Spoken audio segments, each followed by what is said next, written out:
Alright guys, in this episode I am going to show you guys how to bring a B6T Mazda 323 engine to top dead center. Should you ever have to change timing belt, water pump, or do any type of related maintenance. So there's a few steps involved, and I'm going to lay it out for you so it's very straightforward, and anybody can really do this at home.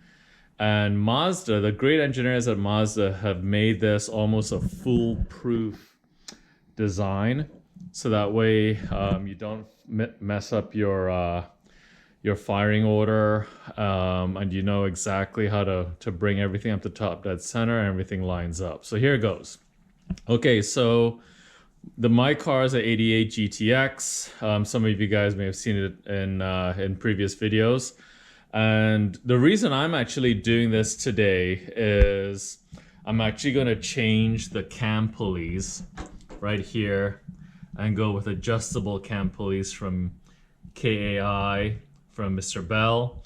I received those not too long ago, and excited to install those. So I had to bring the engine to top dead center to pull those off anyway, just to make sure there's nothing that goes out of timing as it relates to the valve train. So I'm quite a ways along, but at a good stopping point, I thought I would shoot this video. So okay, so first things first, pull off your front plastic cover here, which are 4 10mm bolts. That's fairly straightforward.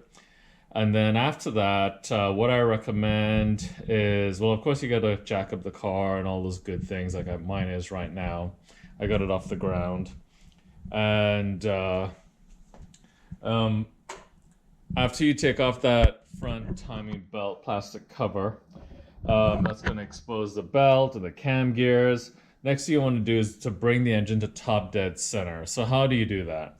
The best thing to do is to actually take the wheel off, the front right wheel. And if you have any plastic guards in this area, take that off. My car doesn't have those. They're long gone. Take that off too. Actually, on a stock car, there's a plastic guard here with a hole in it, which is kind of cool. And you can put an extension through there with a 24mm socket on it. So what you want to do is actually, in this case, you'll see that I've actually taken the crank shaft pulley off, but it's right here actually. It's a 2-piece pulley, or 3-piece pulley right here, and it's this just fits over this bolt. And actually in this video here, you can see this is the oil pump drive, and you keep this pulley on, and you want to actually put this is what I have. I have a 1/2-inch breaker right here with my it's actually a 21mm socket on the end. And you want to turn the engine clockwise until, a couple of things, until the oil pump notch, you can see there's a cutout in there, lines up with the bottom of that arrowhead. You see how it lines up perfectly there? To actually get to the oil pump though, guys, you'll have to remove the crankshaft pulley, which I just showed you on the ground. And so there's only 4 bolts that holds it in place. 1, 2, you can see the 4 bolt holes, and there's just 10mm bolts. You'll have to pull those guys off, but to pull that off, you'll have to loosen the V-belts for both the alternator and the power steering. They have to be loosened, and then that whole thing will come off very easily.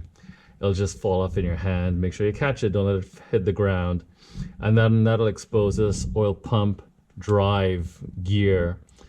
And so you want to put your 21mm socket on there and turn the engine clockwise until that little cutout there in the inside of the drive and the gear lines up that arrowhead. And then what you do is come on top of the engine and pull the number one spark plug out.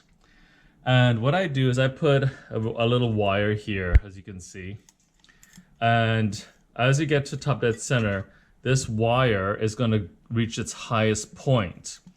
And as you can see, it's the highest it'll go. If I keep turning that crank bolt, this will go down, because then I'm heading back into a compression stroke. So this is how that's part of how you check that the number one piston is at the very top of its travel. And then what you want to also do, guys, is check your cam pulleys. So again, Mazda made this foolproof. So you want to line up this, and I put some yellow wax pen marks on here to make it easier in this video. You want to line up this and make sure it says E here for exhaust. This notch and this notch, they have to line up. And then on the intake side, it's an I on the cam pulley with this notch and this notch. So 3 things line up on each cam pulley. This has to be at the highest point in travel. And then, just to confirm that you've done everything 100% correctly, you want to make sure you pull the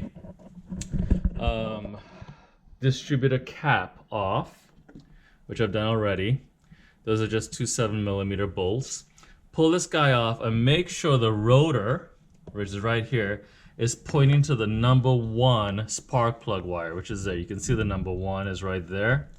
So once this is on like that, this guy is going to be pointing here. So that's how you check the engine's at top dead center. So there's really, like, let's see, there's the oil pump drive, there's the 2 camshafts, there's the cylinder travel, and then there's your distributor rotor. So that's really a total of 5 things to double check that you're at top dead center. Once that's done, then you can proceed with anything related to timing belt maintenance, water pump maintenance, and so on.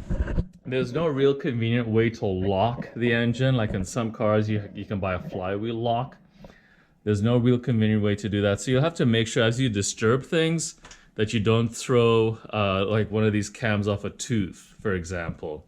Because if you do, you're gonna really drastically affect how the car runs, and it'll be very noticeable that the cars aren't running properly. So always double check that everything lines up once you take everything off, and once you put everything on, that nothing's shifted or changed. Usually, when I'm doing a timing belt on my